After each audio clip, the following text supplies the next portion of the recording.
good morning, good afternoon, whenever you're watching this. I love Fridays, you guys. I'm excited about this weekend. What are you guys doing this weekend? I have a little tradition that we did growing up on May 1st, and it's called May Day. And it's basically ding dong ditch, but you leave flowers.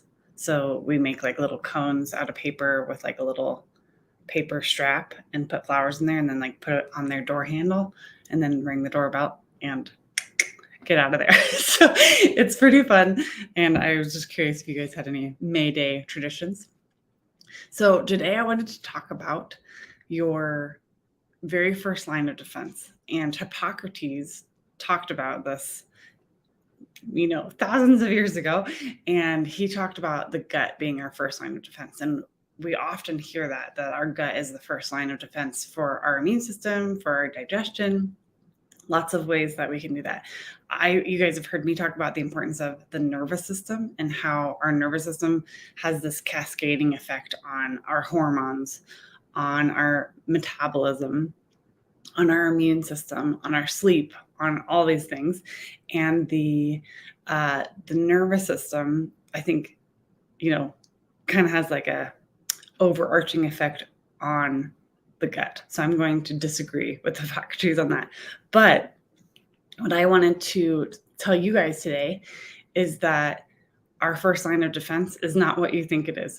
It's not really our nervous system. It's not our gut. It's our energetic boundaries. So when you guys think of how we encounter the world, there's a way that we get information, and people have measured our energetic space, like how much space we take up. It can be up to 12 feet, like in all directions. It can be bigger than that, actually, depending on who you are. But let me know in the comments, have you guys thought about that before? Have you thought about like your energetic boundary?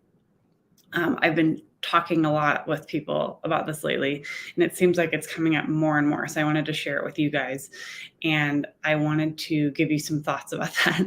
So have you ever walked into a room, into a house, and you got an immediate feeling right away, like, I don't want to be here, or, oh, I love this place. You have this way that you filter information before you even like really land in a place, and that is your energetic boundary.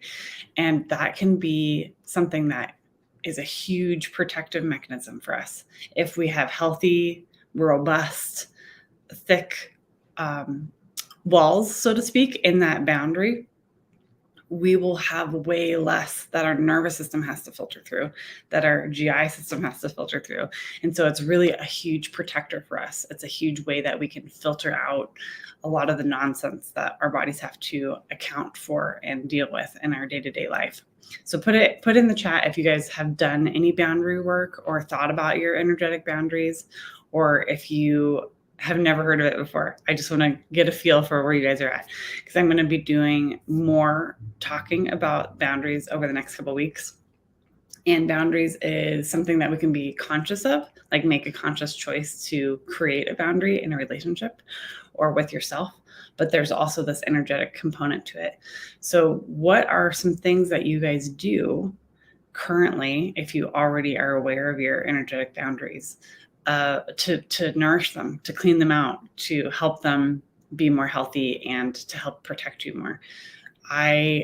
Two things that I like to do for mine are salt baths, Epsom salt baths, or you can do sea salt, dead sea salt, and earthing.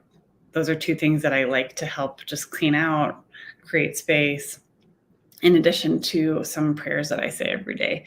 I try and really honor the space that's around my body. And we often talk about like taking up space in our own flesh and really filling up our pelvis, our legs, our abdomen, and really continuing to drop into our body and be present in our body.